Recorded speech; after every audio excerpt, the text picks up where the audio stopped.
Welcome to the Punting is Winning podcast. Just two fans talking all things Hawkeyes. Here are your hosts, JD and Keith.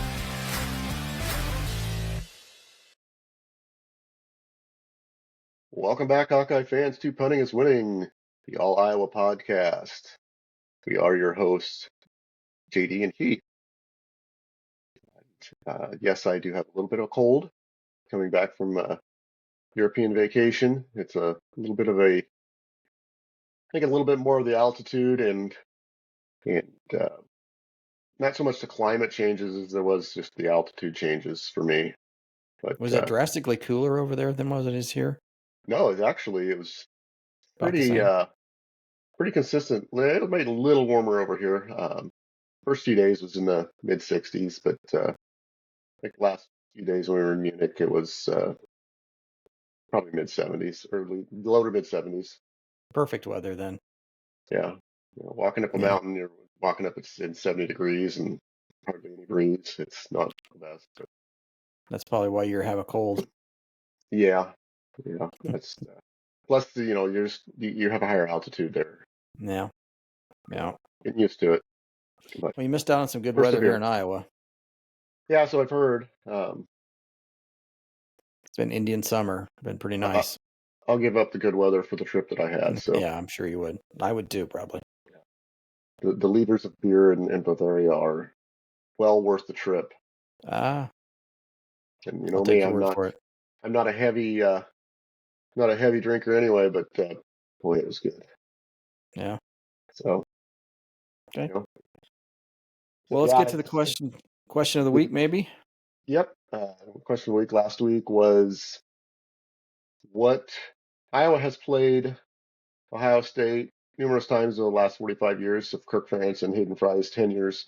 How many times has Iowa beaten Ohio State in those 45 years? Now, granted, that is not 45 games because they didn't play them every single year. No. So the record won't be as bad as the amount of wins makes it sound like. And I did not get a chance to check to see who all answered that. I think somebody did answer it correctly. Yeah, we had a couple that answered it correctly. The answer is five times. In 1983, 1987, 1991, those would have been under Hayden Fry, and then 2004 and 2017 under Kirk Ferentz. So there you go. Those are the only times that Iowa has beaten Ohio State in the last 45 years. Yeah, I remember. The one I remember the most is 91. That's the strip the decals off after the shooting at the university. My best friend was going to school at Iowa at the time, and wasn't too far from that location when that happened. So remember it well. Yeah, I remember him pulling the stickers off the helmets and the whole thing surrounding that. It was kind of a bad deal, but yeah. So yeah. There you go. However, this trip to Columbus was not as successful as that trip. No, first half-wise, it was decent. Yeah, we knew going in this was going to be a pretty tall order. Yeah, and we'll talk about the first half, but I thought at the end of the first half, we were only down 7-0. I thought, well, defense is doing what they're supposed to be doing. They're holding them back. Forced two turnovers. Was an interception and a fumble on a pass play. So they were able to recover two turnovers and actually, played well. They actually missed a field goal. Iowa did. It could have been 7-3 very easily at the half. And I thought at that point, 7-3, which was 7-0. But if a little break here or there, we're right there. Kind of snowballed away from us in the second half. Sounded like there was a situation where Caden Weechin had broken free on one and just missed him. He probably would have been most likely would have been a touchdown. He was in the first quarter, I think. Opportunity that was missed. You can't pass those opportunities up. There were several opportunities that were missed. I thought the one thing that I thought was I really questioned why are we doing this was the fourth down punt on a half a yard that we actually faked it and successfully faked it, but then we made the mistake of calling a timeout at the last second and negated the first down. And then instead of just saying, you know what, guys, I have confidence in you and I'm going to have you go out there and get the 18 inches that's required to get the first down, I don't feel like I have the confidence in my offensive line and my offensive players. I'm just going to go ahead and punt. And he punted it out of bounds, and it was a 20-yard net. Hindsight being 2020, I bet he wishes he would not have done what he did. But he said in his post-game press conference that he saw the linebackers from Ohio State start to creep up. Now, I rewatched that after he said that. I think they took about a half a step forward, and that was it. But they were pretty close to the line of scrimmage anyway. They were just right behind to begin with. So, hindsight being 2020, he should have just kept his mouth shut and let the play run. Who knows what would have happened after that? You'd have got the first down. You'd have been in Ohio State territory at about the 49.5 or 49-yard line. First down, you never know what you could have done. Caleb Johnson could have broke a 49-yard run, and you'd be right there at half. As it was, they punted. It didn't end up hurting us. I think we were already down 7-0 at that point anyway. So, you go into the half. You've taken 2 turnovers away. You go into the half. You got to feel good about yourself at this point. 7-0. You come out in the second half. You got to be excited about the way things are going, and that you kick off to Ohio State to start the third quarter. They just methodically ran right down the field on you and scored a touchdown. Made it 14-0. You're kind of like, oh boy, that, we need to tighten that up a little bit. But we're still in the game, 14 points. We can still score 14 on these guys. And the first play that Iowa gets the ball back in the third, strip sack fumble. Ohio State gets the ball on literally Iowa's 19-yard line. 3 plays later, it's 21-0. At that point, I'm thinking to myself, yeah, well, I think we're cooked now for sure. And, Iowa on the next possession actually drove the ball down to the Ohio State 26-yard line on a nice little 28-yard run by Caleb Johnson, and a really crucial 3rd down and 8 pass to Lachey, and continued the drive. It was a really nice play by Lachey because he caught it prior to the first down and then kind of worked his way and stretched and got it. Really nice play there. And then Vander Zee gets manhandled by the cornerback, and the cornerback steps in front of the ball and takes it back, and Caleb Johnson knocks him out of bounds, and next thing you know, it's 28-0. At that point, there's really not a whole lot to do except just try to improve and improve your stats. Try to score, because they hadn't scored against a top 10 team in forever. One more fumble by McNamara, and I got to tell you, I watched that fumble again a couple different times because I would watch it, rewind it, watch it again. I think personally, if he has his fingers on the threads instead of halfway around the ball and not having his fingers on the threads, I don't think he fumbles that ball. And the reason I say that is because if you watch as his arm kind of starts to want to come forward, the ball slips out of his fingers. He had not had his fingers on the threads. And sometimes that ball on the side, an inflated football, is slick, can get slick.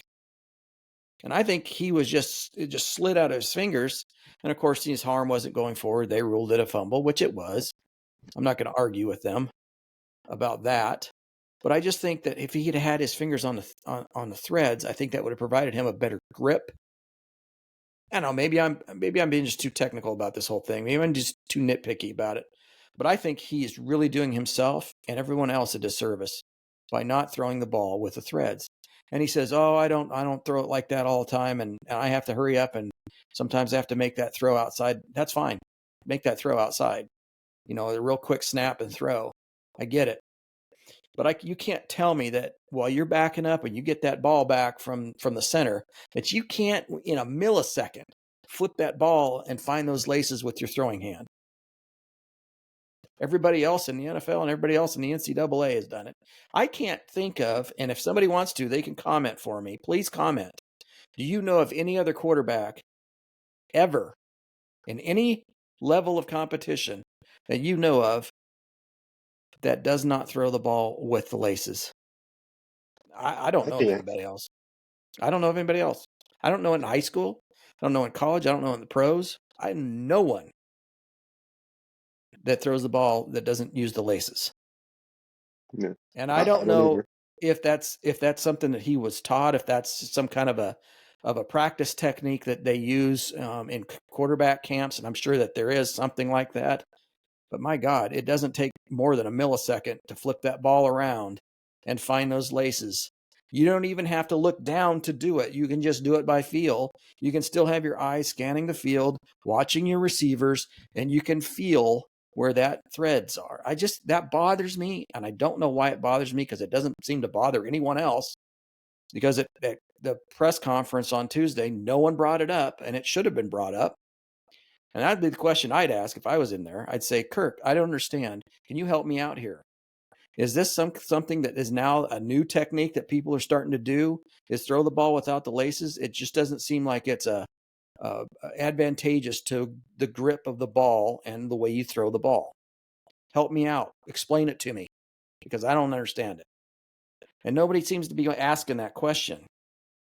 Yeah. Anyway, but I digress. I don't want to beat that dead horse too much, but I think that cost us a turnover.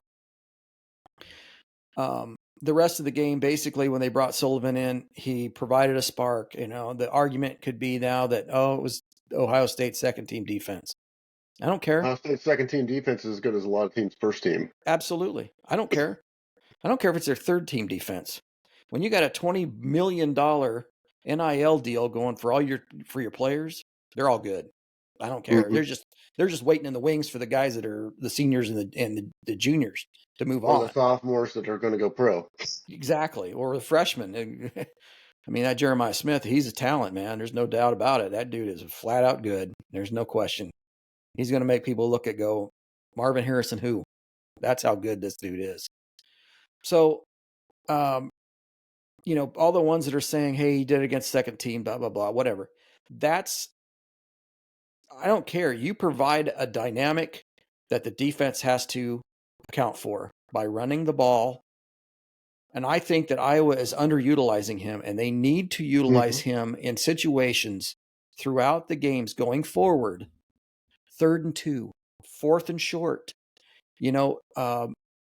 Cade's immobile. He's not going to run. He's either been told not to run or he just won't run.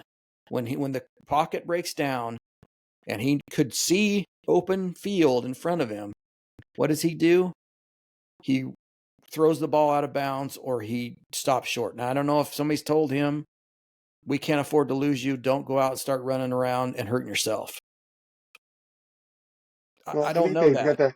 I think they got that mentality like they had last year of, oh, we saw what happened, what we had after him last year, which was Deacon Hill. Well, you don't have a Deacon Hill this year. It's a completely different dynamic. So, and I've noticed that over the course of several years now that even when you had a quarterback who had a little bit of mobility, I mean, you saw it as the guys have left.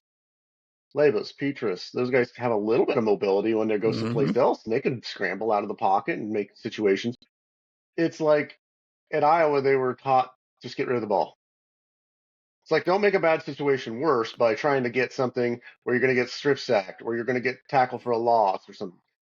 It seems like that's the mentality of what's being told to these guys is, well, you don't have to run to get yardage because bad things can happen when you do that. You can get tackled, you can get hurt, you can lose the ball. Instead, we'd rather you throw it away and we reset and play the next down from where we're at. That seems like that's what's been told to them. And I don't know if that's true. If it is, that's antiquated football. Yeah. In this day and age. Yeah. And you can't do that. You've got to have somebody. Here's the way I look at it. These guys signed up to play football. I don't care what position they're at, with the exception of maybe a kicker who has really no business doing anything other than just kicking. outside of that, everybody else should be able to do everything. As far as, if the quarterback should be able to run to get yardage if need be, should be able to pass to get himself out of a situation, should be able to scramble to get out of a situation. It's like, we protect them, and I get it. We want to protect the quarterbacks, we want to protect players as much as possible, but they're still playing football. If you're going to do all this crap, you're going to say you can't run, we want you just to throw the ball away, blah blah blah. Just put flags on them then.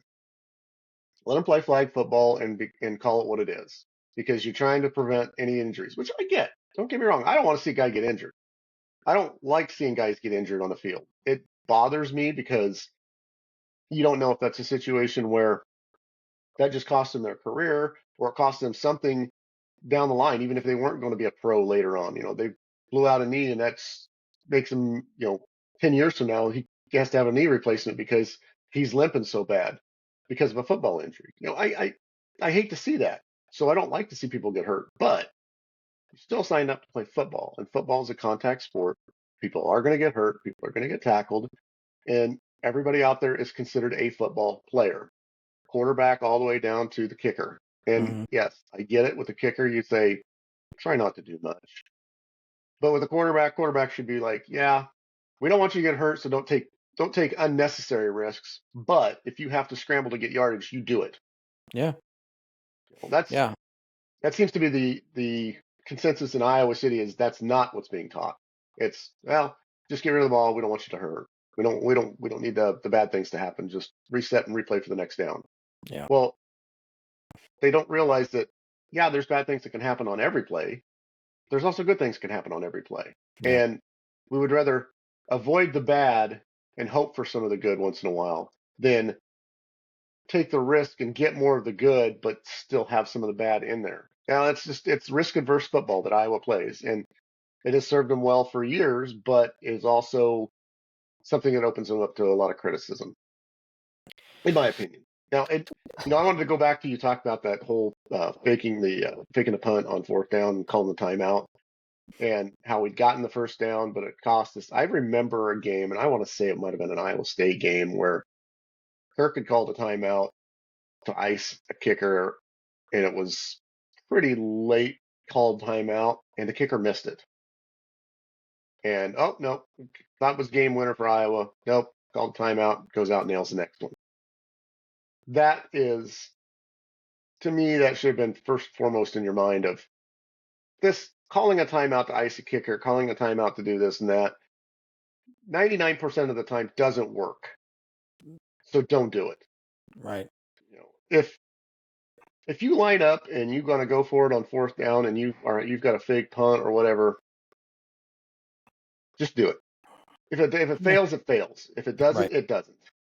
If you call a timeout and then attempt to do it again, it's probably going to fail anyway. There you are. And 9 times out of 10, if you call a timeout in a situation like that where you think you're going to go for it, you're going to kick it after that anyway. So you just wasted that timeout. Exactly. On something you were going to do probably in the first place. Now, I lost to Tyler Kluver. I read what he said, where it's kind of a check with me situation in those fourth and shorts where they'll call a fake, or they'll say go for it, but it's a check with me to see if the defensive alignment allows us to do it, and if it isn't, then we're going to call the timeout. That's what he said happened. Well, that goes to a trust issue then. Yeah. And you don't trust your players to make the calls, and you call timeout. That just telling them, I don't trust that you know what you're talking about or doing. Well, and it's twice now that it's cost them that I can think of in recent years. Yeah. Now this didn't cost them the game in that situation, but yeah, a lot of things can happen if certain aspects of the game happen early. Mm-hmm. That changes the whole dynamic of what goes on beyond that. If you score that field goal in the first quarter, or what is late first quarter, early second quarter, what we missed, you get that and you make it 7-3. It's a little bit different dynamic. Mm-hmm. If you get the pass out to Weegan and he scores a touchdown and it's 7-7 and you still kick that field goal, you're up 10-7. Completely different dynamic. Right. Now, does it change the ultimate outcome of the game in this situation? Probably wouldn't have. I still think Ohio State, knowing who they are and the amount of talent that they have, probably puts that in the rearview mirror and says, okay, we're down 10-7. Let's put our foot back on the gas here. But it does change the dynamic. I don't think it's going to end up 35-10. That's maybe more of a 24-10 game then. Yeah, which is more respectable in the eyes of the people that are going to be putting the teams in the playoff. I mean, I read the recap of it because, like I said, I missed the game itself, and Ohio State leads 7-0 at half, then blows out Iowa in the second half. Well, 35-7 is a 28-point win. Okay, and yeah, technically that would be considered a blowout, but when I think blowouts, I'm thinking like 41-0 and 48-3. 35-7, I'm not thinking as a blowout, and it's just like, yeah, we had some bad misfortunes in the second half, in the third quarter especially. Let's just call it like this. Look, let's change the headline and say, after slow first half, Ohio State capitalizes on turnovers in the second half to put Iowa away 35-7. Yeah. That's more of an accurate headline. Yeah. But I digress. It's the national media wants to post it the way they want to. That's fine, because they're always going to prop up Ohio State. They're always going to prop up the Michigans, the Penn States, the Oregons, the darlings of the conference. And if it had been the roles would have been reversed, and Iowa had done that, let's say it was 7-0 Michigan State or Ohio State at the half, and Iowa comes back and beats them 35-7.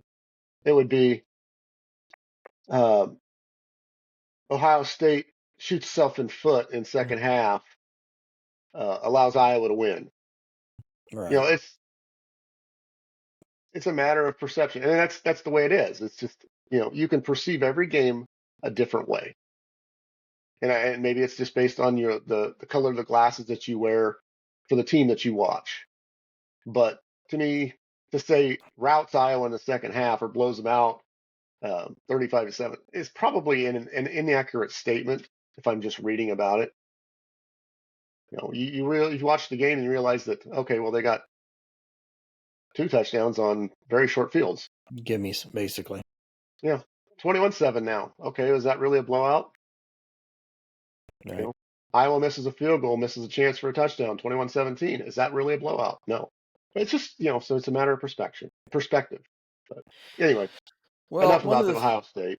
One of the things that I don't want to give our listeners the thought that I'm abdicating for Sullivan to be our starting quarterback. I don't think that's what I'm abdicating, but what I am advocating for is that in certain situations that we substitute in Brendan Sullivan and you give him the opportunity during the week to work with the first team offense and get the timing down and let's say we go into a hybrid Wildcat situation where most of the Wildcat players that you've noticed, like Kansas State does, is they run a running back out there and let him take the snap, and then he either runs it himself or he hands it off to another running back that's also out in the backfield.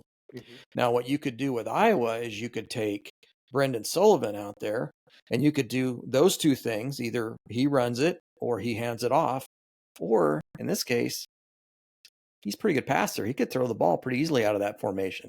Mm-hmm. So now you put your defense in there's 3 different options here that could happen. He could run, he could hand off, or he could throw. Most of the time when you see that Wildcat, it's one of 2 things typically. Now you might get busted every once in a while. A running back sees a guy wide open running in the field and can throw it to him. But most of the time you're thinking he's going to run it or he's going to hand it off. And you're preparing for that. Iowa I think they're missing an opportunity here to really open this up and to provide a dynamic that the defenses will have to really pay attention to and work on and have to really just be attentive to. And I think that's something that Iowa is lacking right now is, when you run Cade McNamara out there, he's not running the ball. He's not running the ball. He's not taking off on a quarterback draw. RPOs don't work if you can't keep the defense honest and know that the quarterback's going to run sometimes. Well, exactly. So, they're thinking he's either passing or he's handing the ball off. Well, there's a third dynamic that Sullivan offers. I'm not saying that you run him out there literally every game, but here's what you do, in my opinion, what you should do is either you give him a play in a series or a series of plays, depending on how well he does. So let's say Cade McNamara runs us down. We're 3rd and 2 at the 40-yard line going in. Well, you're too close to punt, really, and you don't want to. So it's like basically 2-down territory. You put Sullivan in and let him get those 2 yards or 4 or whatever the case may be in either one of those 3 fashions. If they come up against him, he pitches or he throws. If they take the running back, you know how this whole thing works. Everybody knows how. So you're offering something to the defense that they're not really looking for because it's not Iowa's way of doing things. Down the line, the Nebraskas will see that on tape and they'll prepare for it, but you got to stop it too. You can't just prepare for it and know that it's coming and say, well, we'll just automatically know it's coming. We're going to do it.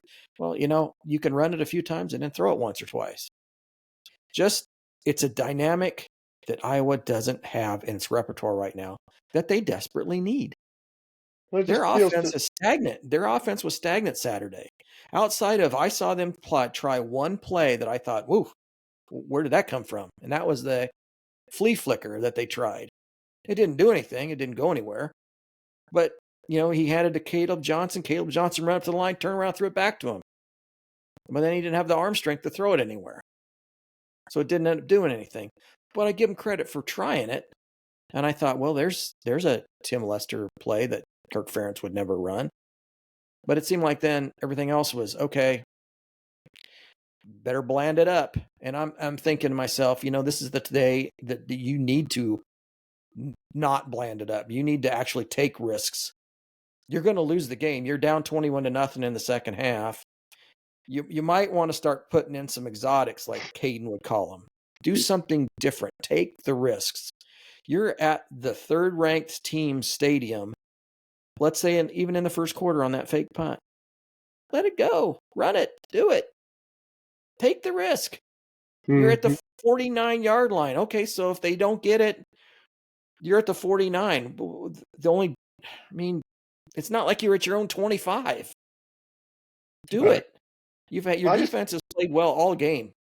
I feel like from an offensive standpoint, they're, like you said, the element of running these RPOs or running these where the quarterback can either hand it off to the running back based on what the defensive end does or pull it and run it himself. It's like they're trying to run out there and do this with one hand tied behind their back.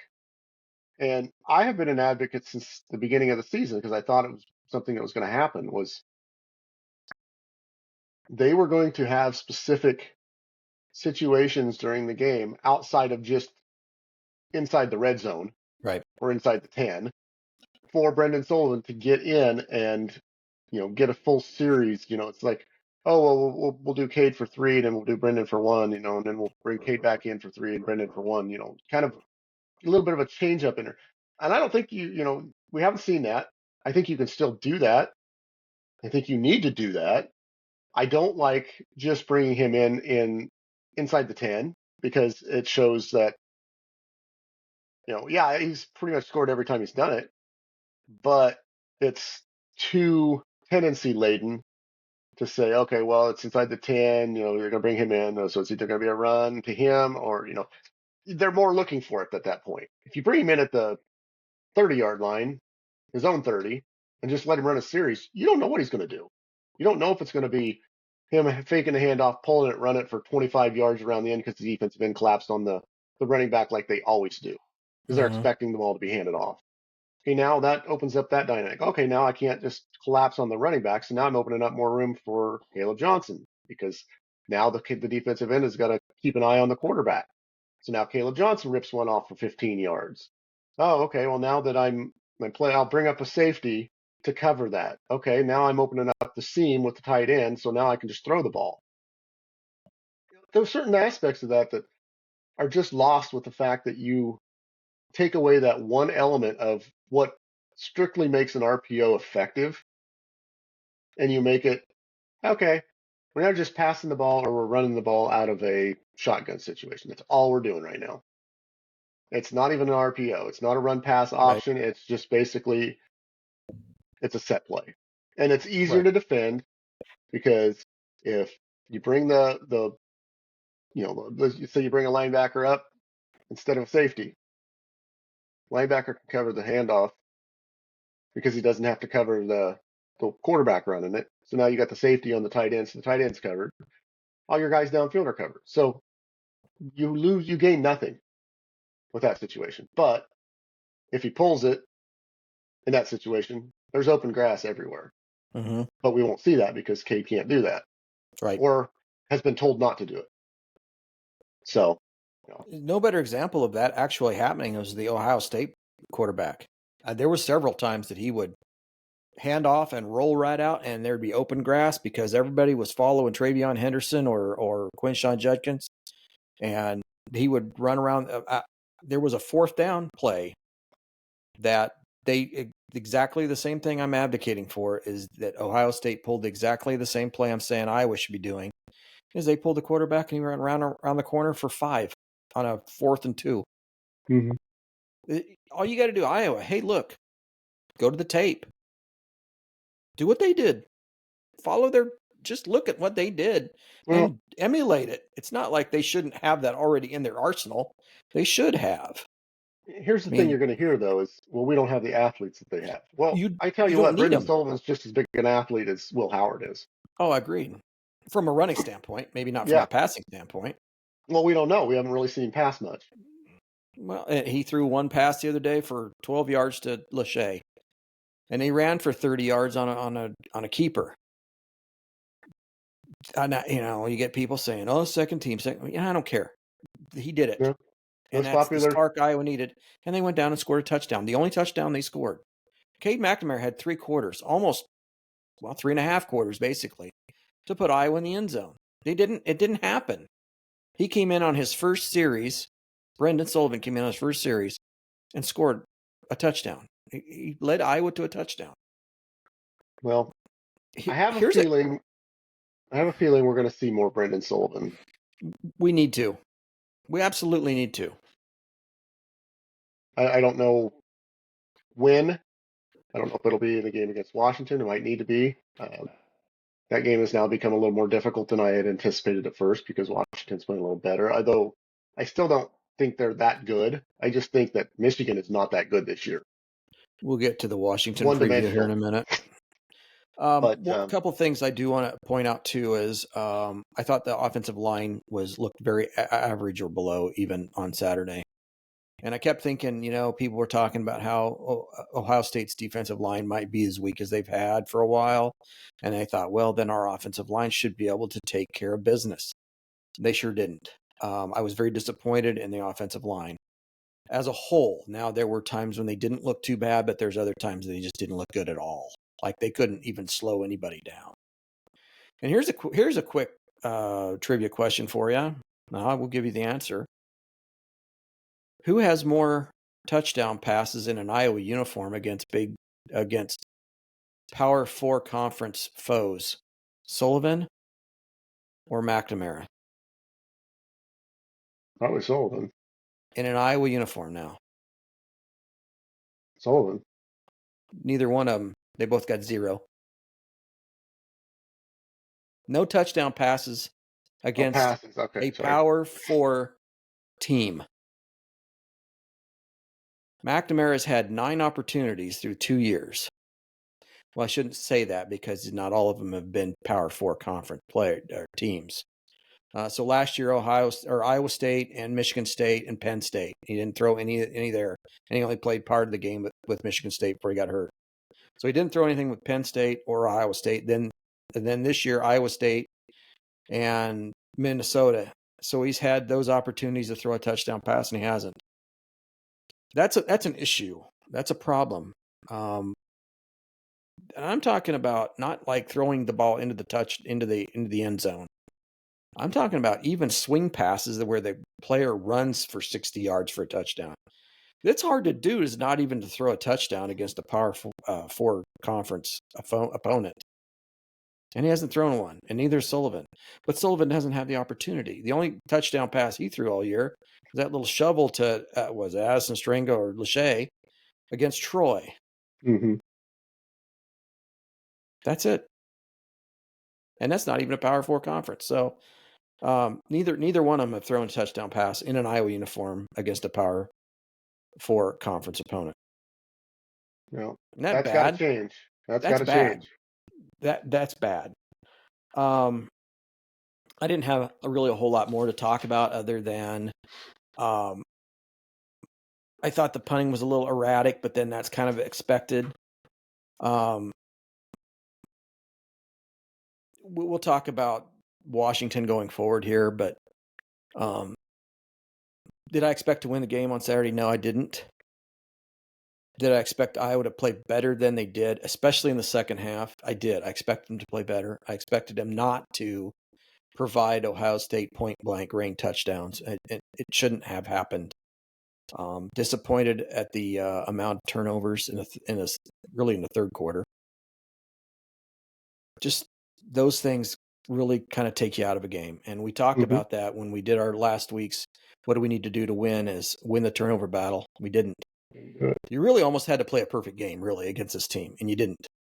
Now, one good thing is you didn't have many penalties. Each team had a penalty. Iowa had a 5-yard penalty, and Ohio State had a 10-yard penalty. Now, should they have been called. Should they have been called for some holdings? Absolutely. Should they have been called for a couple of pass interferences? Yeah.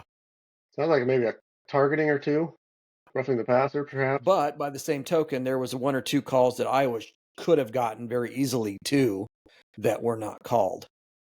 One was a hit out of bounds, I believe, that was really, I thought for sure he was going to pull that flag, and he didn't. But anyway. The unfortunate thing for me is I did not get to see a single play of that game. Well, you can go based back. off of what I've read and what I've heard other people told me. I'm not going to form an opinion on, I think Iowa got screwed by the refs in any way, because I don't think that would have mattered. Even if there was a few calls that didn't go our way or should have gone our way based on what I've read, it wouldn't have changed the outcome. Not at all. No, Ohio State was the better team. The better team won. We didn't expect at the beginning of the season when we were going through our schedule. Did anybody put down? I mean, anybody that said, I think we're going to beat Ohio State, and something you need to go check yourself into a mental institution, because that's just crazy talk. They had a chance, but legitimately, that team over there in Ohio is just way too talented, and I don't see them losing a game in the Big Ten. I really don't. Yeah. I think they'll take care of business against Oregon. It might be close, but I think they win it. I think they beat Penn State. I don't think it'll be as close as you think. And I think they destroy Michigan. And I think they have reason to want to destroy Michigan for the last 3 years that they've played. And I think, going into Michigan, I think that might be a 35-point game at the half, because I think Ohio State wants some revenge big time. So I don't see them losing a game. Now I think they'll probably have a first-round bye in the playoff. And who knows who they draw after that. But to me, I only see one team. Maybe Texas would be the only team that might play them tight. We'll see how the season plays out, because Texas might not be. They might lose a game inside the SEC that they aren't supposed to lose. Well, and based on some results from the weekend, maybe the SEC is not as tough as they normally are. I guess I'm not going to say. I'm not going to down the whole conference as a whole just because Alabama lost to Vanderbilt. But Alabama lost to Vanderbilt. Yeah. That should never happen if you're a number one team or a top 5 team. No. But it did. It did. And I'm sure the NIL differences between Vanderbilt and Alabama are astronomical difference. They're about as different as between Northwestern and Ohio State. Right. Or Iowa and Ohio State. Yeah. Okay, so let's put that one in the rearview mirror. Let's talk about what we got coming up on Saturday at 11 a.m. Now, that might be important that's an 11 a.m. game. I think that is huge. I think it is. You got a West Coast team coming in. For them, playing at 11 o'clock in the morning is like 9 o'clock out there. So that might be a little more. I don't know. The only other way that I think would be an advantage to Iowa would be a night game in Kinnick, but I would take 11 at that point. Yeah. So only the second time that Washington has been on the road this year. The first time they went out to Piscataway, lost to Rutgers 21-18. In a game that was closer than it probably should have been. It was closer later than it should have been. Yeah. So let me get to the Washington preview real quick. I'll just run through this real fast. Washington is 4-2, 2-1 in the conference. Their only loss again to Rutgers. They're in their first season under Jed Fish, who came in from Arizona and did a nice job with Arizona. Lost a lot of players to the NFL, lost a lot of players to transfer. I thought they've done a really good job of bringing in players and getting them ready to go. Their first game of the season, they beat Weber State 35-3. They played Eastern Michigan and won 30-9. They did lose to Washington State in the Apple Cup 24-19. Took care of Northwestern 24-5. Again, lost to Rutgers 21-18, and then they beat Michigan at home in Washington 27-17. So they're gonna see a team essentially a lot like Michigan. Iowa is going to want to run the ball and establish the run. They're averaging 299 yard passing per game and averaging 163.3 rushing yards per game. They got a good quarterback who is very high completion percentage. Will Rogers, he is 131 of 178, 73.6%. Completion percentage, he is at 1,625 yards, 12 TDs, but only one interception. So they're very efficient in the passing game. He does have a backup that has thrown 17 passes. He is 14 of 17. His name is DeMond Williams Jr. He throws at an 82.4% percentage, and he's got 171 yards throwing and one TD, but no interceptions. Very efficient team when it comes to throwing the ball. Now, do they throw the ball a lot down the field? They don't. A lot of shorter routes with, letting the receiver take off and run, gain yards that way. And that's basically plays into Iowa's defense at that point. You do have a good running back, a decent running back, a very serviceable running back named Jonah Coleman. On the season, he's carried the ball 90 times for 601 yards. That's a 6.7 average. Pretty good. He scored 5 TDs, and he has been the recipient of 14 passes for 119 yards. His backup is Cameron Davis. He's run the ball 36 times for 173 yards, 4.8 average, no touchdowns, 5 receptions, 77 yards. Out on the edges, they've got wide receivers Denzel Boston's 35 receptions, 492 yards, and 8 TDs. So they throw to him a lot for, scoring opportunities. Giles Jackson is their other wide receiver that they throw the ball to, and he's got 38 receptions, 479 yards, but only 2 TDs. But he does have 2 carries, probably end-around type plays, for 10 yards. 2 tight ends. You're going to have fun with this name. Kaleki Latu, 20 receptions, 180 yards, no touchdowns. Or this backup is Decker DeGraff, and he has 5 receptions, 125 yards, but he scored 2 TDs. So they throw the ball more to him in red zone areas. Their leading tackler is their linebacker, Carson Bruner, 36 tackles, no sacks, 1 interception. They have another linebacker that's not too bad. His name is Alfonso Tabatala. He has 30 tackles, 2.5 sacks, and their edge rusher, Zach Durfee, 2.5 sacks. So that's really their defense. Pretty good defense. In fact, they're third-rated defense in all of the nation right now, overall total defense. So, they're actually pretty good. Have they played anybody really tight? I mean, Weber State, Eastern Michigan, Washington State, Northwestern, Rutgers. Not a Titans of the NFL. From an offensive standpoint, no. Right, but well, we're not Titans either. So I was going to say they're not going to face a Titan of the offense this weekend either. So that's Washington in a nutshell. Very efficient passing. They average 25.5 points, but allow 13. I didn't mention that stat. I don't know if that's important. I think they like to throw the ball. I think that's the majority of their offense, and they just run the ball to keep you off balance. I think they're a throw first, team. This is a situation where I like Kyler Fisher, but this is a game where he should be on the bench more than he should be on the field. Get somebody that can Sebastian cover. Castro out there quite a bit. Yeah, or John Nestor, somebody that's got some speed, can cover.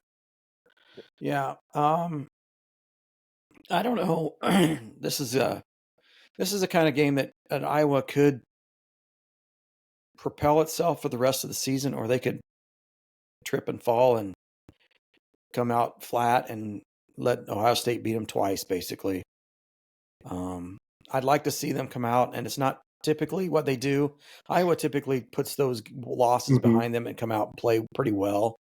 So I think that's what they'll probably do. And I do have Iowa winning this game, but it's going to be close. I think it's like a 17-14. I don't think either team is great at scoring, especially on the defense that they're going to be up against. So I think a 17-14 is probably a pretty average score. I don't foresee an offensive blowout either way. So I don't know. How do you see this game ahead of you? I don't know. My gut tells me, just from what I've researched, my gut tells me this is going to be a lot like Minnesota. Just struggle in the first quarter and a half or so, and then the adjustments will be made, be able to run the ball better, control the clock, keep their offense off the field, and kind of put it away, maybe not 31-14, but maybe a 27-13 type of game, 27-14, 27-10. Yeah, I that's just how I feel about it. I don't know. That's kind of what I think. I think a couple of things that we need to maybe look at different here would be early on in the game, Iowa should try to throw more on first down just to keep them off balance. And then when you start, like in the second half, maybe you start to ground and pound at that point with Caleb and Kamari, Moulton, and Jazzy and Patterson. You get those guys involved. Maybe you do swing passes or something to get them involved on the outside. This would be a good weekend to try to get Cade or Brennan a touchdown pass against a Power 4 conference opponent. Yeah, I'm a little nervous, but I'm not terribly concerned that Washington's just going to go out and just tear us apart. Maybe I'm wrong, and I hope I'm not. That Iowa does get. I hope Iowa gets the win here, and obviously, but I don't know. It's hard to say how I was going to come out of this deal with Ohio State. Like you said, Iowa is a lot like what they faced against Michigan. However, and I know this is really weird to say, I think Iowa has a little bit better a passing offense than Michigan, makes a little less one-dimensional. And honestly, I think Iowa's rushing offense is a little bit better than Michigan's as well. So Michigan turned the ball over a couple times and gave Washington some good field position. So eliminate that, and I don't think it's much different than what Michigan Washington was like early on. I think Iowa's a better team than Michigan, and Iowa was playing at home as opposed to Michigan on the road. So, and like you said, the 11 a.m. start kick time is beneficial to Iowa. Mm-hmm. Yeah, I think that's. And those guys have to get there to the field and start their warm ups, get all that stuff. It's early, 7:30, 8 o'clock in the morning to them. Mm-hmm. And that's normal time for us. Plus, I know people say that shouldn't be that big of a deal, but especially coming back from Europe and that time zone difference, and coming from Europe to going west, it was worse than going east. But in this situation, we didn't have to get up as early and be doing things. We were able to just kind of flow through it. So it's difficult. It's a lot more difficult than people think if you've never done it, and it will be a challenge for them. And I think the fact that Iowa's at home makes a big difference, and it's the first home crowd in 3 weeks. That'll make a difference. I think we're the only team in the conference that started the first two conference games on the road. So Yeah, being 3 out back of the first home, 4. being back home is going to be huge. And I would encourage Hawkeye fans not to sell your tickets because you think the season's over already, but because the Oh playoffs no. are out the window. I mean, technically, no, the playoffs are not out the window yet because you think about the teams you've lost to. If Iowa State continues to win, they're probably in the playoffs as a top 5 seed. If they continue to win and win the Big 12, they're definitely a top 4 or 5 seed. And Ohio State is probably going to win the Big 10 and be a number 1 or 2 seed 1 or overall. 2, So yeah. you lost a 1-point game at home to a top 5 seed, and you lost on the road to the number 1 seed overall. I wouldn't look at that and say, "Oh, well, they suck." Right. I think I see a lot of people giving up on them already, which I get it. That's to me, I always consider that fair weather fans. Everybody feels that way. Oh, you lose a game, that's just our dad is the same way. As soon as Iowa gets plays somebody and the other team scores, well, we're beat. It's that pessimistic attitude. It's like just let it play out. Yeah. We need to let the season, and it gets drastically easier after Oh yeah, last Saturday. Washington, I think, is fairly good. Then you got Michigan State, Northwestern, Wisconsin's not good. UCLA's not good. You got a bye week. Then you got Maryland. Maryland has been a disappointment this year. And they're really the next really good team that you're going to play, or decent team, is Nebraska. And they play some pretty tough teams in between there, and you don't know how they're going to come out of those injury and we play them at wise. home.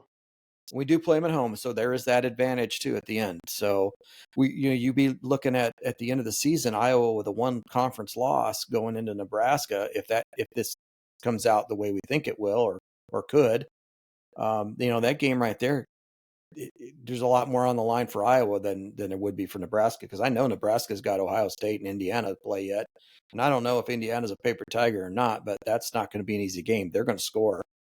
Even if Nebraska's got a great defense, when they do have a decent defense, I think Indiana's going to score on them, because Indiana, nobody stopped them yet. Yeah, there's the surprise of college football, in my opinion. I I agree. had them winning like 3 games total. Right. I thought with a new coach coming in, they would have to take a couple years to get used to the system, but man, he's just taken Well, he them. brought in a lot of his old players He too, did. That did help. and fortunately, he did it better than what Sanders did at Colorado. He did not kick people out of the program to bring his players in just to give them premier positions. He brought in the guys that he knew could help, that wanted to come over, kept the guys that were there that he knew could help, and he's built around that. And as much as arrogant as he can be, he's got him where he needs to be right now. And this is an Indiana team that is usually one of the laughing stocks of the Big Ten, is bowl eligible, top 25 team, 6-0, looking good. Yeah, they are. So Okay, let's move on from Washington, and there's a couple things I think that we need to address that okay. are not necessarily things I want to have to address. Things I think that are probably going to stir up controversy in the fan base a little bit. A couple of things: the transfers, the two players that transferred, Caleb Brown and LaShawn Williams, transferring out of the program. I understand why they did it, and I understand, that they were not playing. LaShawn probably wasn't completely 100% healthy all year, and wanted to get himself healthy. Could see the handwriting on the wall with Caleb, and just decided, maybe it's better for me to go somewhere else. And more power to him. And I think Kirk said that in his press conference. Caleb Brown, I think, just wasn't grasping the offense as well as he should have. He, according to Kirk, maybe wasn't necessarily doing the things that were required of him to play some of what he called the dirty work that people like Reese Vanderzee's doing and Jacob Gill's doing.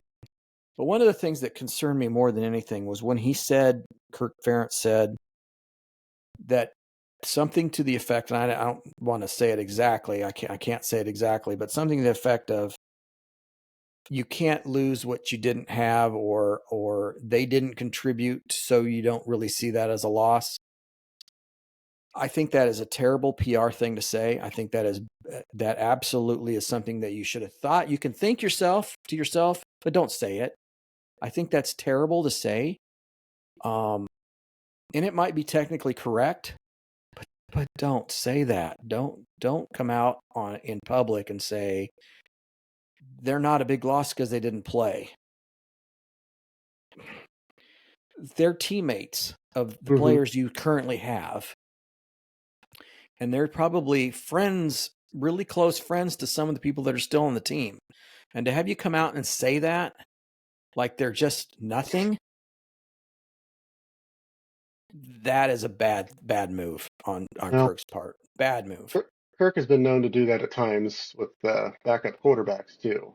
Just say things that I think he thinks are off the cuff, no big deal, like kind of get a little bit of a chuckle out of it, but it's not that way. I mean, not that I disagree with him, because all indications from what I've heard, Caleb Brown has all the talent in the world, but is lazy and wouldn't put the effort in the film room to learn the plays. You've got a freshman who comes in and learns things faster than you've been in the system for a year and a half, and basically gets to play more than you because he knows what he's doing. And I think with some of the, and I saw it in a couple of games where Caleb Brown was in, I don't think he ran the right patterns. I think he was in the wrong spot, because you could see from, Cade throws to a spot and he's not there, and you could see how visibly, you're not in the right place. Yeah. And I think that had a lot to do with it. I think, he did was it the OWI thing, or that put him in the doghouse to begin with. Mm-hmm. And I don't think that he really worked hard enough to get out of that. Now, when it comes to LaShawn, it's a completely different story, I think, because, like you said, I don't think that he was ever really 100% healthy yet this year. Because we know when he's 100% healthy, he's a good back. Mm-hmm. But because he's not been able to get healthy, he's been passed up by, obviously by Caleb Johnson, who is the cream of the crop in that running back room. And, from what I've seen, Kamari Moulton's really good. Jazz Patterson's really good. Pushing him down because he's not healthy is not indicative of his lack of talent, but more indicative of the talent that's ahead of him right now. And yeah, you're right to say that they weren't contributing, so it's not a huge concern. It's callous to say, but it's true. And in the case of LaShawn, it's not his fault either. It's just he couldn't get healthy. He's not been healthy, and he got passed up because he's not been healthy. So yeah, I don't think that's, it's a situation where it's not LaShawn's fault. It's his situation. I'm more of I totally get it. Caleb Brown's is more, I think, he got that NIL money. He expected to, I think it's kind of a Caden Proctor situation. He expected that, I'm the talented one here, I should just be able to play regardless, and Kirk's never going to be that way. And he took it for granted that, oh, well, I'm just going to be the best receiver in the field. And from a talent standpoint, maybe he is. But Jacob Gill's passed him up. Jacob Gill's the most reliable receiver on the roster, and probably the best receiver on the roster at this point. I think down the line, we're going to have a conversation about transfers and the ability to transfer and redshirt and all that stuff. We're going to have a conversation about that down the line. And I think that there's cause for concern throughout the entire NCAA for this. I'm not sure if they're going to be able to figure out a way to regulate this and to make it fair, but something might have to be done, or this is just going to this is going to be like a free agency type of situation where it already is. And there's going to be more tampering that's not going to be reported, and it's just going to be kind of the rich stay rich and the poor stay poor. And I'd love to see it be more of a situation where you have more parity. And and I understand the teams like Ohio States and the Michigans and the Alabamas of the world are always going to be better. They're always going to have that extra NIL money that they can throw around.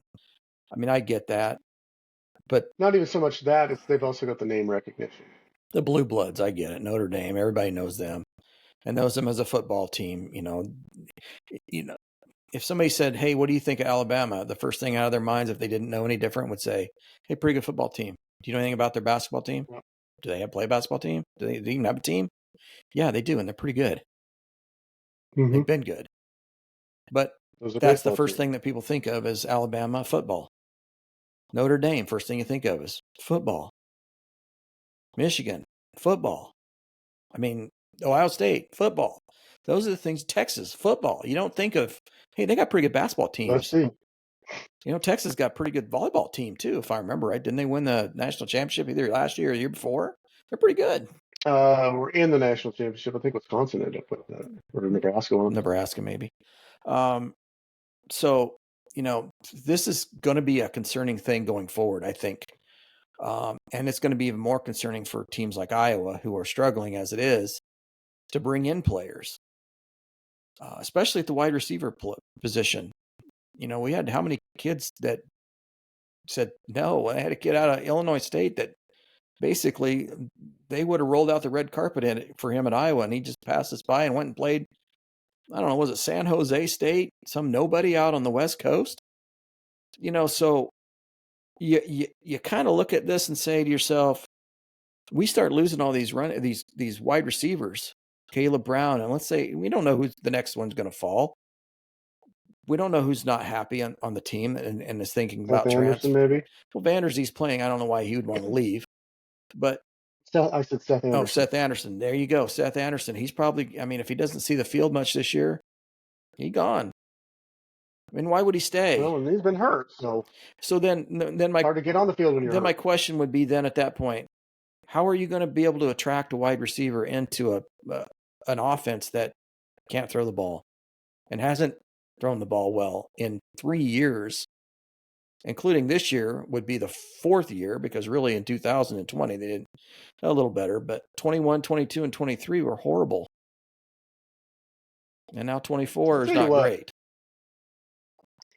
I have gone back and I've looked and I thought, I wasn't a huge Nate Stanley fan when he was at Iowa or early in Iowa, because I was like, he's not the best. Love to have him back now. I look back now and I'm like, that dude was really good. Yeah. He was the last, quote, great quarterback Iowa's had. Yeah. He finished tops in touchdown passes and second in overall yardage. That's behind Chuck Long. Okay. I totally misread that. I just, coming out of high school, I was like, he's not the prolific passer that I would expect. And he just, I would love to have somebody like that again. Okay, so this team would be undefeated with him. Let me ask you this then. So let's dive down this little quickie rabbit hole here. What has happened? What has changed that Iowa's not able to get a quality quarterback? I mean, because you got to admit right now your NIL money has not been spent well. Cade McNamara has not been great. Caleb Brown just left the team. You knew he was getting a bunch of NIL money to come to Iowa. Right now you're not getting a lot for your NIL. It's kind of a poor return on investment. But what is it? Is it that we're not developing the kids that are the quarterbacks? They're actually good, but they're not developing. And whose fault is that? Or is it we're getting poor quality kids in here and it's bad recruiting? Whose fault is that? What is the problem? Where are we at here on this? Why can't we get a Nate Stanley? Why can't we get a Ricky Stanzi? Why can't we get even a James Vandenberg, who played in Podunk City, Iowa, down in the southeast part of the state that nobody'd ever heard of? And he comes in and he's not bad. He's way better than what we've got now. I just think the evaluation of the quarterback position you're trying to get a guy and then mold him to a system instead of getting a guy that already knows a system. That fits your system. It's like, and it's difficult right now because a lot of the guys that you brought in were consistent with Brian Ferentz's system, and now you've got a Tim Lester system, and it's different. He's got a little bit different vision of what a quarterback should be, and that's where I think that a guy like Brendan Sullivan is a Tim Lester guy, but I don't think Kirk's allowing him to play because he's got some deal with, I don't know if it's Cade's dad or Cade or whatever, that he has to play. I honestly feel that there's something there that, I've promised this, and which is not Kirk Ferentz, and he just feels like he has to play him because of the NIL money, whatever. I don't know. But it seems like the past few years you've taken quarterbacks who don't fit your system and try to make them fit your system.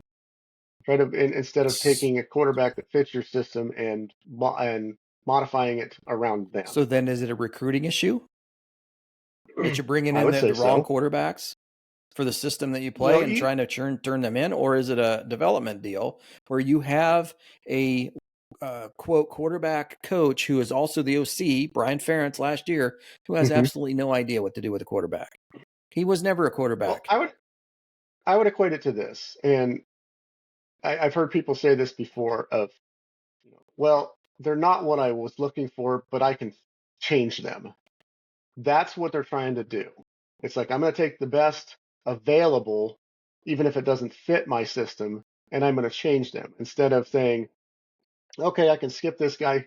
Maybe he's a 4-star. I go down to this 3-star, but he's been running this system for 4 years in high school. It's familiar to him. It takes less time to get him up to speed than it would the guy that's a 4-star who may have a little more arm talent or a little more whatever.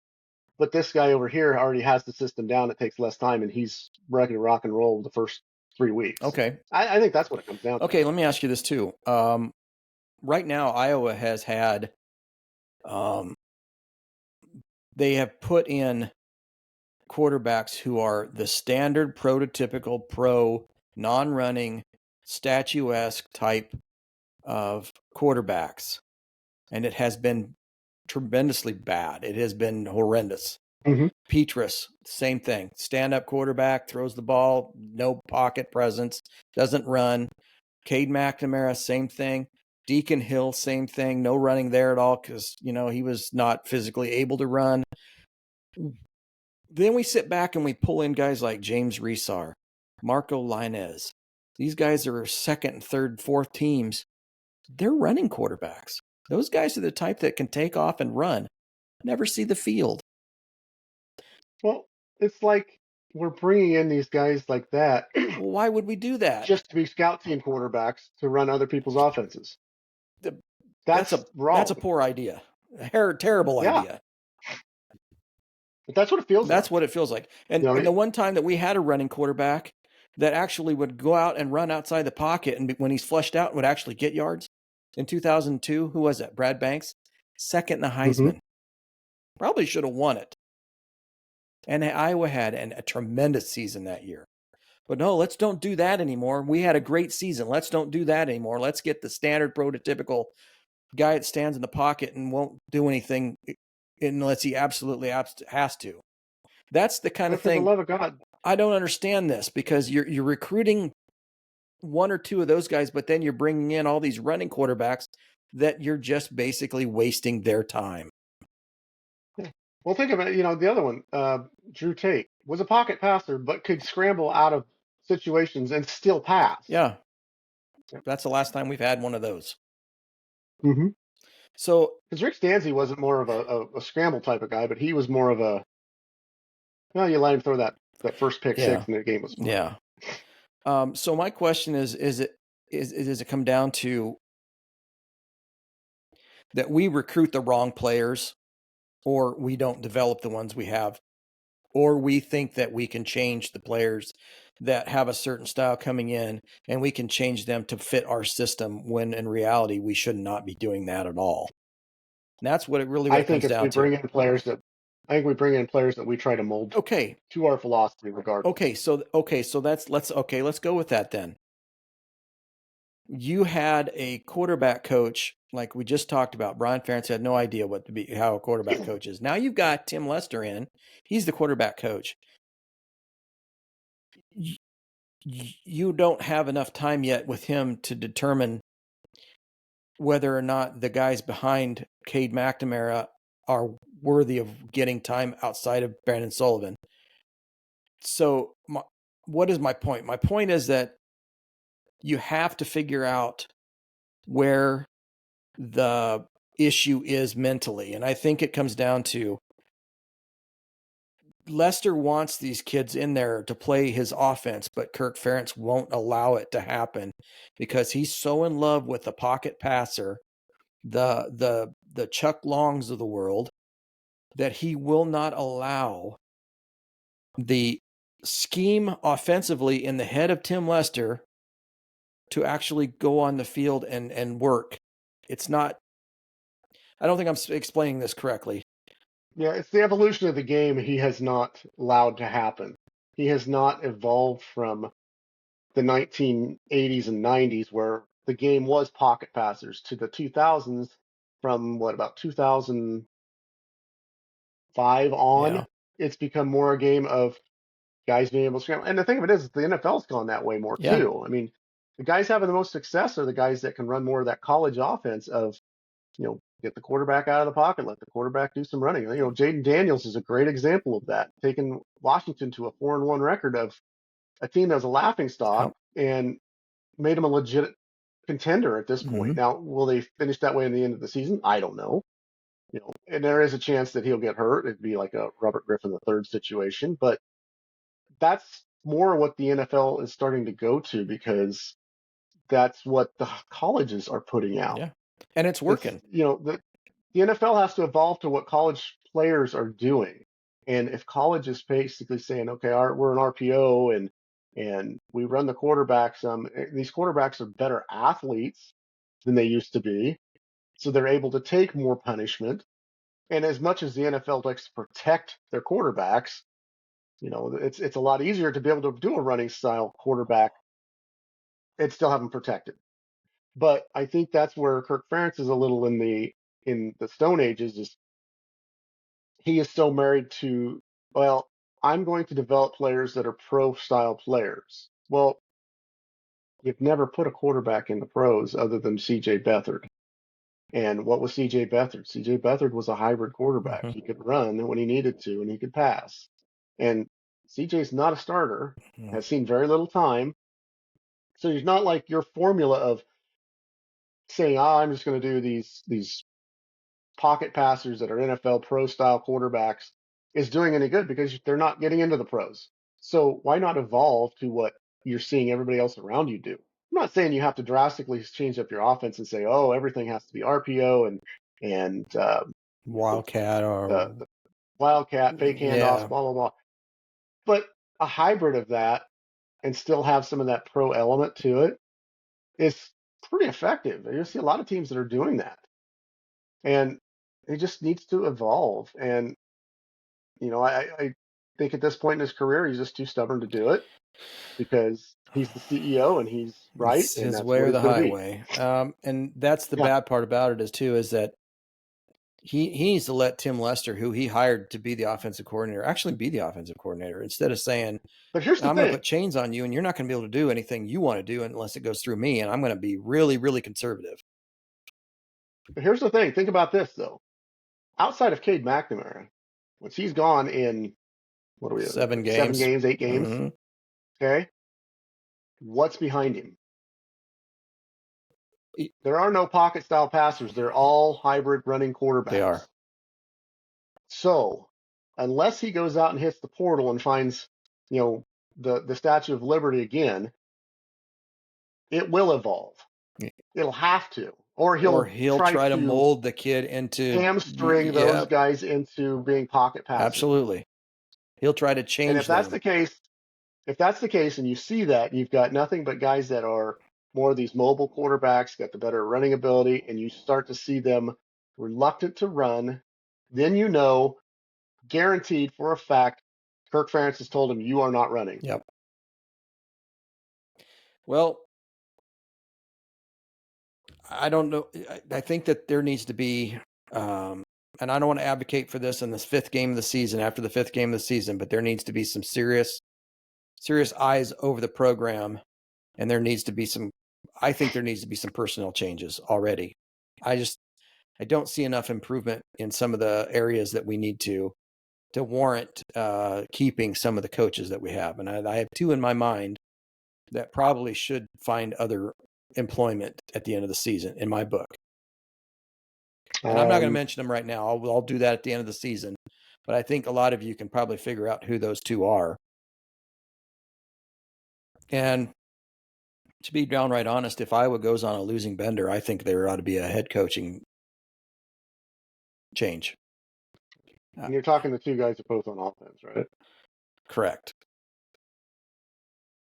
I know which two. One that has a lot to do with the offensive line, and the other one that has a lot to do with wide receivers. Wide receivers. Mm-hmm. Yep. So yeah.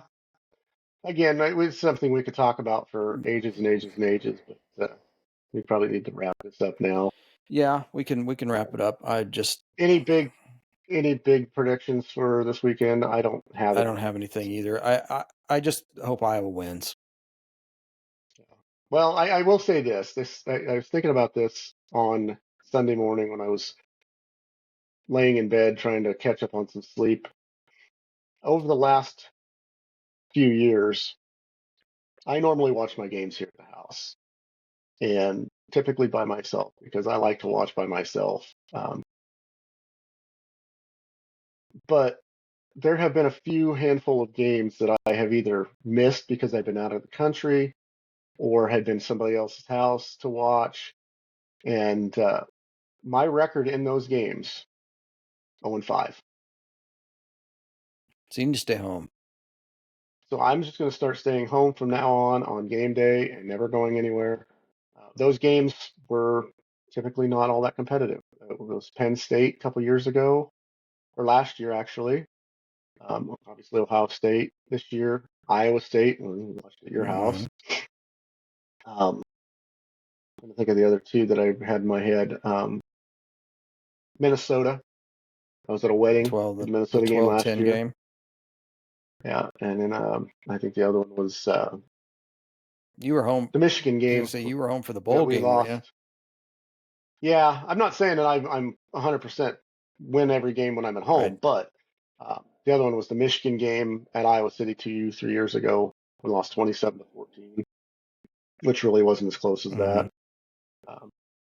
So yeah, I just start staying home from now on.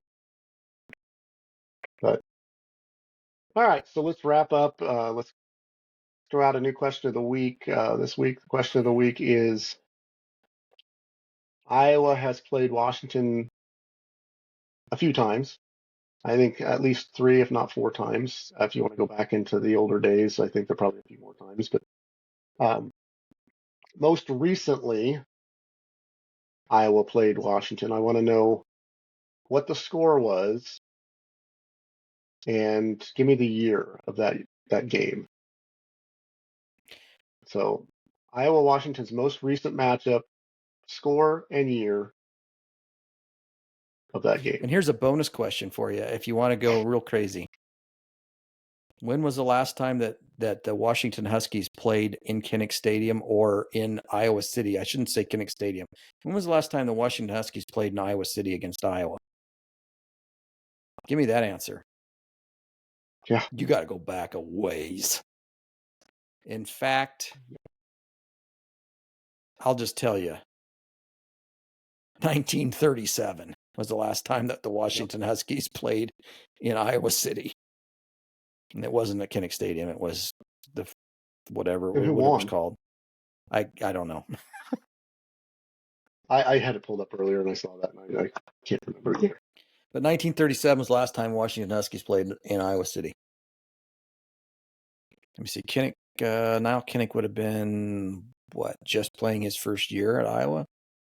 Because they couldn't play as freshmen, right? So he would have been sophomore year.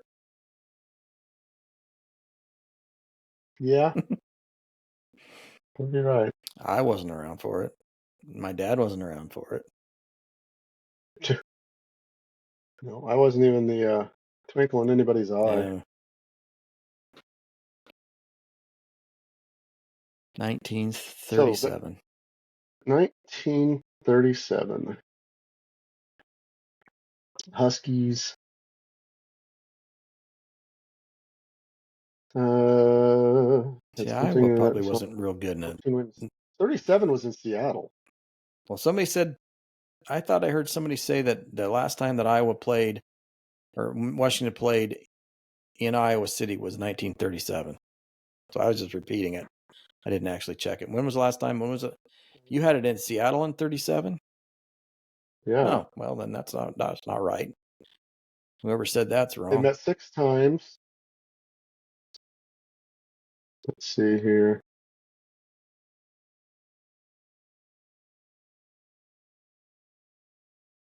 Well, we'll save that for next week. We'll Okay, cover so he says it. Keith says it's not 1937. Whoever said that, and I got that off of something. Was it? I think it was Channel 13 Sports. Keith Murphy's crew. I thought it was one of those guys that said that that Washington had played in Iowa City since 1937. So maybe I need to check on them. John Sears, I think yeah, it was. It says it was in Seattle. I think it was John Sears that said that last night on the news. I thought, well, that's interesting. I guess we'll check, and we'll get back to you on that next week. Yeah. I can pull that up pretty easy, actually. But I'll have to find it here. So yeah, that was in Seattle. Oh, okay. Sure. So then it wasn't in Iowa City. 14-0 Washington won that game. Okay. And it was now Kinnick's first varsity year. Okay. The significance behind that was the starting quarterback for Washington was also killed in World War II, just like Kinnick. Really? So I think that might have been, because I remember reading something about that too. But anyhow, I'll find that out and maybe we'll put it on our comments section and or I'll drop it on the Facebook page. So yeah, speaking of which, make sure like and follow on this. We're up almost to 30 subscribers now. One more gets us there, and I think then we can start really pushing forward. But yeah, like and subscribe. Tell your friends about us. Check us out on Spotify if you can't. You want to listen in the car, on the radio. We've got Facebook page, Twitter page, TikTok videos. Trying to put our name out there everywhere. Comment on us. Let us know thoughts on what you think of the game, what your thoughts are on the upcoming game. Did we nail the criticism of the last game? I mean, it's pretty obvious with some of that stuff, but let us know what your thoughts are, and we'll certainly read them and take them into consideration, and maybe mention some of the things that you guys bring up, and talk a little bit about that as well. So,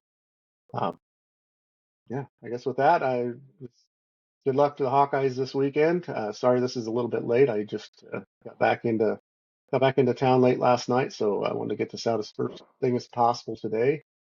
So everything else should be back on schedule as of next week. Okay. So with that said, let's go Hawks and have a great weekend. Go Hawks.